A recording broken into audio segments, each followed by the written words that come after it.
कोई मरा है कि झूठ बोल रहे हैं सारे? सच बोल रहे हैं। इन लोगों ने रिक्शे से बर्फी उठा के खाई है। इन लोगों ने रिक्शे से उठा के बर्फी खाई है। अच्छा मुझे बताओ उस दिन बर्फी का क्या हुआ था, किसने उठाई थी? जो तो फोटो गर्ल्स ने उठाई थी। कहाँ से उठाई थी? रिक्शे में से। रिक्शे में कहाँ पड़ी थी? सीट के नीचे। तो वो कोई डब्बे में थी या शॉपर में थी? शॉपर। इंस्पेक्टर ने जो है वो अपने हाथ से दवाई तैयार करके उन्होंने एक दिन की पूरी ड्यूटी की। उसके बाद शाम हुई। अच्छा। वो रिक्शे वाले इरफान नामी शख्स को इन्होंने वो डब्बे में जो दवाई बची हुई थी वो उसके हवाले कर दी। इसको दवाई देने का मकसद ये था कि मुझे कल आके ड्यूटी ना करनी पड़े। एग्जैक्टली। मैडम साहबा दवाई अंदर ते कुत्ता फड़क पैंदा है। अच्छा हाँ जी, इन्ने सदमे नाल साडे 3 बच्चे फौत होए ने। ते सानू सैनिटरी वर्कर भर्ती कीता जांदा सफाई वास्ते। ठीक है। सानू कुत्तियां दी दवाई रलाण वास्ते नहीं भर्ती कीता जांदा। बिल्कुल ठीक है। चुक्कन तो साडी नकारी कोई नहीं। 100 कुत्ता भी मारन देते ਅਸੀਂ चुक्कां दे। कुत्ते चुक्के कर दे किथे हो? ओ डंप करी दे। यहाँ पर कुत्ते कम मारे गए, बच्चे ज्यादा मारे गए। 8 ਬੱਚਿਆਂ ਨੇ ਜ਼ਹਿਰ ਖਾ ਲਈ, 5 ਤੜਫ ਰਹੇ ਨੇ, 3 ਲਾਸ਼ਾਂ ਸਾਡੀਆਂ ਅੱਖਾਂ ਦੇ ਸਾਹਮਣੇ ਨੇ ਕਿ ਅਸੀਂ ਕੀ ਦੱਸ ਸਕਦੇ ਸਾਂ। टारगेट ਹੁੰਦਾ ਹੈ ਕਿ ਇੰਨੇ ਕੁੱਤੇ ਮਾਰਨੇ ਨੇ। ਟਾਰਗੇਟ ਕੋਈ ਨਹੀਂ, ਜਿੰਨੇ ਸਾਡੇ ਕੋਲ ਮਰ ਜਾਣ ਸਭ। ਸਾਡੇ ਵਰਕਰ ਨੇ ਰਿਕਸ਼ੇ ਤੋਂ ਲੈਣਾ, ਕੁੱਤਾ ਮਰ ਜਾਣਾ ਚੁੱਕ ਕੇ ਵਿੱਚ ਸੁੱਟ ਦੇਣਾ। ਕੁੱਤੇ ਮਰਵਾਉਣ ਦਾ ਇੰਨਾ ਸ਼ੌਕ ਹੈ ਤੇ ਉਹਨਾਂ ਅਦਾਰਿਆਂ ਨੂੰ ਮਜ਼ਬੂਤ ਕਰਨ, ਸਾਡੀਆਂ ਤੇ ਜਾਨਾਂ ਨਾ ਬਰਬਾਦ ਹੋਣ। ਉਹ ਜੋ ਗਏ ਸਨ ਉਹ ਚੁੱਕੇ ਇਕੱਠੇ ਹੋ ਗਏ ਸਨ। ਅੱਛਾ। ਇੰਜ ਬਾਲਾਂ ਨੂੰ ਮਗਰ ਚੜ ਕੇ ਮੈਂ ਘਰ ਵਿੱਚ ਇਕੱਲੀ ਸਾਂ। ਮੈਂ ਕੀ ਆਗਾ। ਜਿਵੇਂ ਉਹ ਘੁੰਮਦੇ ਰਹੇ ਨੇ, ਜਿਵੇਂ ਕੁੱਤਾ ਨਹੀਂ ਘੁੰਮਦਾ ਇੰਜ ਬੱਚੇ ਘੁੰਮਦੇ ਰਹੇ ਨੇ। ਸਾਡੇ ਇੱਥੇ ਆਪਣੇ ਨੇ ਉਹ ਦੁਆ ਕਰਦੇ ਰਹੇ ਨੇ। ਹਾਂਜੀ ਬੈਠੇ ਸਨ, ਉਹ ਦੁਆ ਕਰਦੇ। ਅਸਾਂ ਆਖਿਆ ਪਤਾ ਨਹੀਂ ਕਿਤੇ ਪੱਕੀ ਜਗ੍ਹਾ ਤੇ ਪਿਸ਼ਾਬ ਕਰ ਲਿਆ ਨੇ ਜਾਂ ਇਹਨਾਂ ਨੂੰ ਕੋਈ ਚੀਜ਼ ਚੰਬੜ ਗਈ ਹੈ। ਉਹਨਾਂ ਕਿਹਾ ਫਿਰ ਇਹਨੇ ਕੋਈ ਜ਼ਹਿਰ ਇਹਨਾਂ ਖਾ ਲਿਆ है, ਇਹਨਾਂ ਨੂੰ हॉस्पिटल ले जाओ। इसको डॉक्टर्स ने बताया कि इसको एड्स है। एड्स है जी। 5 बच्चे इसने पैदा कर लिए। हाँ जी, ज़हनी तवाज़ुन ठीक है वैसे। बिल्कुल ठीक है। हाँ जी। तो मैम ये चिड़चिड़ी सी हो चुकी है। ਬੱਚੇ ਦੀ ਗਲਤੀ ਸੀ, ਮਠਿਆਈ ਉਹਨੇ ਖਾ ਲਈ ਸੀ। ਕੁੱਤੇ ਮਾਰੋ, ਕੁੱਤੇ ਮਾਰੋ। अस्सलामुअलैकुम। प्रोग्राम पुकार के साथ मैं हूँ आपकी मेज़बान तहमीना शेख। इस टाइम मैं मौजूद हूँ अजीम कॉलोनी किला साहब सिंह में, जहाँ पर बिल्कुल वो पॉइंट है जहाँ पर रिक्शा खड़ा हुआ था। मुख्तलिफ मीडिया हाउसेस में ये खबर चलाई गई कि कोई रिक्शे वाला आया, उसने रिक्शे में से बर्फ़ी का डिब्बा, मिठाई का डिब्बा निकाला, बच्चों को मिठाई खिलाई और फरार हो गया। इस खबर की तस्दीक करने के लिए टीम पुकार इस मोहल्ले में पहुंची और इस खबर की तस्दीक करने के लिए आसपास मेरे पास लोग आपको नजर आ रहे हैं। अब हकीकत में ये वक़ुआ था क्या, इसको बना क्या दिया गया, मैं इस पर आज के प्रोग्राम में डिटेल के साथ बात करूंगी। क्या वाकई कोई रिक्शे वाला था जिसने बर्फी खिलाई थी, जिसने सोची समझी स्कीम के तहत बच्चों को मारना चाहा था, या बच्चों ने खुद उठा के बर्फी खाई थी? आपका क्या नाम है? हारून। हारून। हारून क्या हुआ था?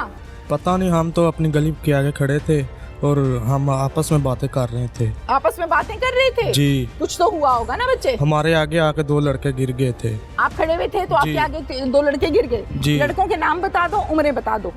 नाम का तो नहीं पता, एक का हैरी था नाम और एक का शलूम। एक का शालूम और एक का हैरी। ये दोनों आके गिर गए थे, किस हालत में थे? पता नहीं, ऐसे ऐसे काम रहे थे तो हम जल्दी जल्दी उठा कर पानी पिलाया, पानी पिला के फिर चर्च ले गए। अच्छा। फिर दुआ शुआ करवाई उनके ऊपर। अच्छा। और अचानक से ना उनके मुंह से झाग निकलने लग गई। तो जल्दी जल्दी फिर हॉस्पिटल ले गए हम। तो उधर फिर डॉक्टरों ने इलाज वगैरह किया तो आगे मैं बाहर ही आ गया था। अच्छा ठीक है। क्या नाम है बेटा? शालूम। शालूम। ओए आप भी शालूम हो? जी। आपने भी खाई थी? नहीं। आपने नहीं खाई? क्या हुआ था उस दिन? पता नहीं, हम तो सरगोदा गए हुए थे। आप सरगोदा गए थे? जी। आपका क्या नाम है बेटा? महक। महक। महक क्या हुआ? ये मुझे बता रहे हैं लोग के बच्चे मार दिए हैं, बच्चे मर गए हैं। कोई मरा है कि झूठ बोल रहे हैं सारे? सच बोल रहे हैं। सच बोल रहे हैं ये सारे। क्या बात है, सच्ची मुझे बता दो। इन लोगों ने रिक्शे से बर्फी उठा के खाई है। इन लोगों ने रिक्शे से उठा के बर्फी खाई है। वो रिक्शा किसका था? पता नहीं। नहीं पता। रिक्शे में बर्फी कहाँ पड़ी थी? रिक्शे के बीच। रिक्शे के बीच में पड़ी थी। आप भी खेल रही थी उन बच्चों के साथ गली में? नहीं। ये बच्चे क्या खेल रहे थे? पता नहीं। जी बेटा? पता नहीं। नहीं पता आपको। क्या नाम है आपका? मेरा नाम एडवोकेट माइकल रोज़ है। एडवोकेट माइकल रोज़। आप यहाँ पे हाफिजाबाद में ही वकालत करते हैं या कहीं और? ये मेरा आबाई इलाका है हाफिज़ाबाद, लेकिन मैं प्रैक्टिस इस्लामाबाद डिस्ट्रिक्ट कोर्ट में करता हूँ। कितने अरसे से? ऑलमोस्ट मुझे 3.5 साल हो गए। अच्छा, मुझे ये बताइए, ये वक़ूआ हुआ, बहुत वायरल हुआ, लोगों ने कहा रिक्शे वाला आया, दवाई खिला के चला गया, क्या सिचुएशन क्या थी, एक्चुअल सीन क्या था? एक्चुअल सीन ये हुआ है कि यहाँ पे हाफिज़ाबाद में जो है वो कुत्ते मारने की जो मुहिम जो है वो चलाई हुई थी, और ये महकमा हेल्थ की थी। और महकमा हेल्थ के जो सेंट्री इंस्पेक्टर, जो एक सेंट्री इंस्पेक्टर होता है महकमा हेल्थ का, ठीक है, और एक होता है म्यूनसिपल कमेटी का। ठीक है। अब ये जो एक्चुअल जिम्मेदारी जो थी वो महकमा हेल्थ जो है उसके सेंट्री इंस्पेक्टर की थी, और उन्होंने अपने साथ इंगेज किए हुए थे जो कि म्यूनसिपल कमेटी के, जिन्होंने जब कोई कुत्ता मर जाता है तो उसको उठा के तो उन्होंने उसको किसी और जगह पे पहुंचाना होता है। अच्छा तो जी, इसमें यह है कि जब जो महकमा हेल्थ के जो सेंट्री इंस्पेक्टर हैं, जो उनकी ड्यूटी लगी, उन्होंने एक जो म्यूनसिपल कमेटी का जो एक वर्कर था, जो कि एक रेगुलर एम्प्लॉय, इरफान नामी जिसका नाम चल रहा है, जो कि अभी पुलिस की कस्टडी में भी है, वो एक रेगुलर एम्प्लॉय भी म्यूनसिपल कमेटी का नहीं है, और वो एक चिंची भी चलाता है, और पार्ट टाइम वो सेंट्री वर्कर का भी काम करता है। अब मेरा सवाल आपने सुनना है और मुझे उसका एग्जैक्टली आंसर देना है। वकील को पता होता है कि उसने क्या बोलना है, सवाल क्या है, जवाब क्या है। जी ठीक है। मेरा सवाल आपसे ये है कि जो महकमा हेल्थ का इंस्पेक्टर होता है, उसका ये इख्तियार है कि उसने कुत्ता मार मुहिम में दवाई देनी है। जी जी। दूसरे जो सेंट्री वर्कर्स हैं, उन्होंने मरे हुए कुत्ते को उठाना है। जी जी। मैं गलत कह रही हूँ? सही? बिल्कुल ठीक कह रहे हैं आप। अब जो इंस्पेक्टर है, उसने अपने हाथ से दवाई दी थी? इंस्पेक्टर ने जो है वो अपने हाथ से दवाई तैयार करके, उन्होंने एक दिन की पूरी ड्यूटी की। उसके बाद शाम हुई। अच्छा। वो रिक्शे वाले इरफान नामी शख्स को इन्होंने वो डब्बे में जो दवाई बची हुई थी वो उसके हवाले कर दी कि तुम सुबह।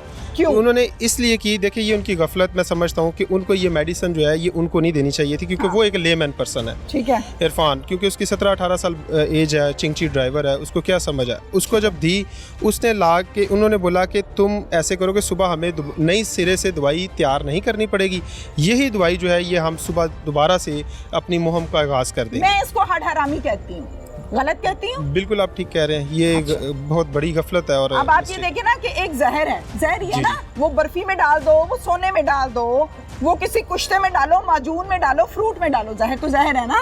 और जहर ने अपना काम दिखा दिया। आप मेडिसिन के ऊपर भी लिखा होता है कि ये बच्चों की पहुंच से दूर रखें। बच्चों की पहुंच से दूर रखें। मेरे भाई ने बात कर दी। सही। अब बात ये है कि वो जहर आप उठा के एक 17-18 साल के इररेलेवेंट बंदे को दे रहे। जी जी। या तो समझ आए ना कि इस बंदे ने अपने हाथ से, गवर्नमेंट ने ये बंदा मुख्तिस किया है कि ये जाएगा गली के कुत्तों में, ये बर्फी, ये दवाई डालेगा, कुत्ते मर जाएंगे, आवाम सुकून में आएगी। जी जी। अब मुझे इस बात का जवाब दीजिए, टोटली गफलत बरती गई। ऐसे ही महकमा हेल्थ, वो डॉक्टर जिसका ये इख्तियार होता है, जो इशू करता है क्वांटिटी, बंदा किसके हाथ में देनी है, उनका क्या नाम है? उनका नाम जो है वो मुतलका जो इदारे के वही बता सकते हैं। अच्छा, बिल्कुल ठीक है। इसको दवाई देने का मकसद ये था कि मुझे कल आके ड्यूटी ना करनी पड़े।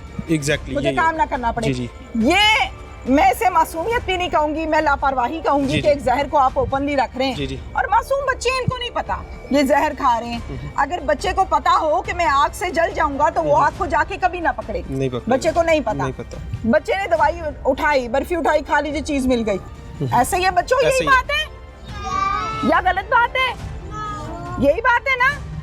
अच्छा, बच्चों ने दवाई खा ली और बच्चे यहाँ पर ढेर हो गए। ऐसे ही।